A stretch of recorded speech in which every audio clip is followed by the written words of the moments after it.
have a great deal of sympathy for public health officials, the people that advise politicians based on science, based on medical know-how, based on, the pandemic. Because they're basically dealing with people who want to negotiate with the facts. They want to negotiate down the severity of the pandemic and negotiate up the effectiveness of what it is that they're doing when the pandemic doesn't really care about politics, doesn't care about the economy, doesn't really care about partisanship. The pandemic is going to do what it's going to do, and the path of viruses, the epidemiology involved, it has a very predictable and relatively knowable set of characteristics.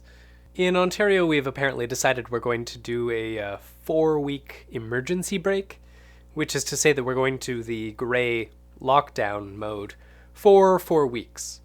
Trouble is that this lockdown isn't really a lockdown. Schools are going to remain open for some weird reason, because, schools aren't a way of transmitting the virus, and, the things that were now allowed during lockdowns are going to continue to be allowed, although I think the patios are going to be disallowed, which is, thank goodness, something, a step in the right direction.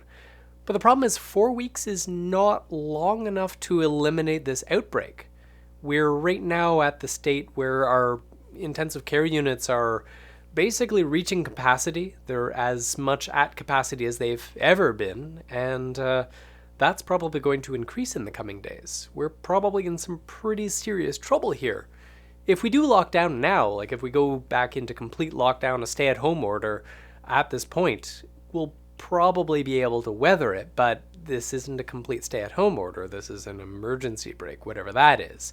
And I'm sure that public health officials were probably urging the premier and his handlers do a full stay-at-home order, close the schools, close the everything, because we need to do this. We absolutely need to stop the spread of this virus. Like, we have a vaccine being distributed, and we're like the end of this is in reach. We can see it, but we really, really need to absolutely defeat this thing right now. And yes, that's going to be painful. It's going to involve a lot of people losing work, losing money. Potentially more businesses are going to go out of business, which was pretty well inevitable in the first place. But people's lives are at stake here. We need to do this. And negotiating it down, negotiating it away from what will be completely effective, is going to kill people. People are, in fact, going to die as a result of not going full bore on this. The same thing happened with the last lockdown. We were well on our way towards completely eliminating the outbreak to the point where there is no more infections taking place, but just as we were about to reach there, as we were on a trajectory to zero infections, we lifted the lockdown. Don't know why. Well, I know why. It's because of economic factors and the people who are in charge wanting to negotiate with science, which you can't negotiate with a virus.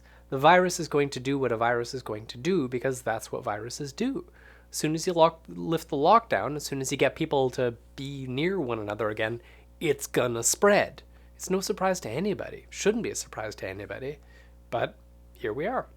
And this kind of reveals how we ended up in this situation in the first place. Because if you take the same statistics, the same information, and interpret it in two different ways, you can come up with completely different conclusions.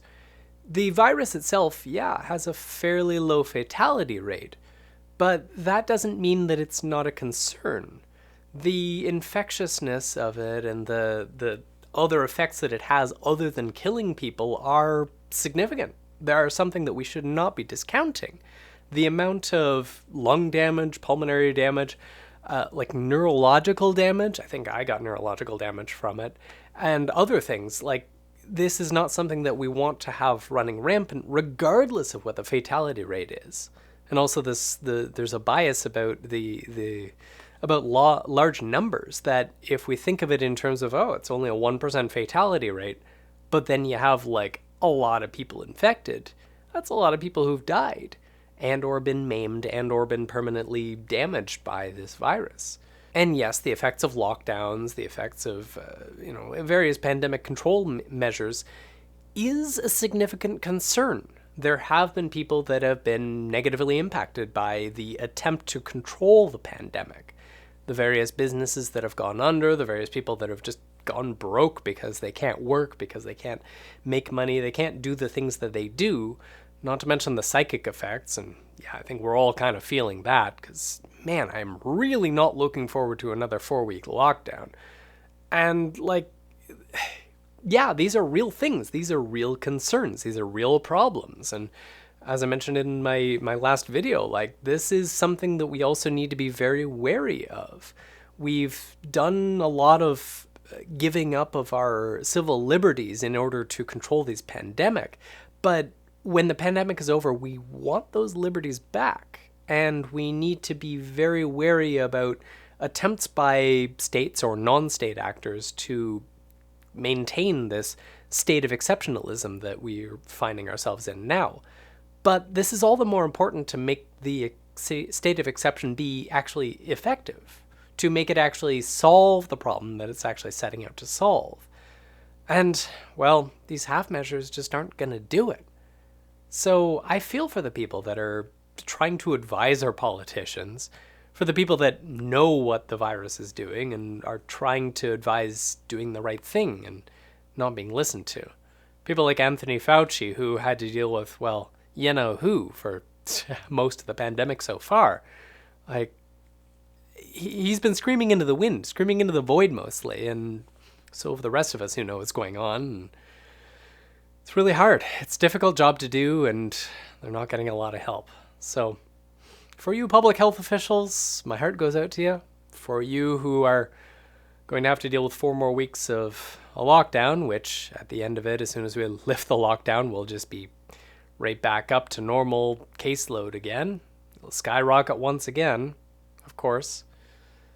I'm frustrated. I'm just frustrated. I just want our political leaders to do the right thing, to listen to science, to trust science, to do what's necessary to protect all of us. And I want this damn pandemic to be fucking over already.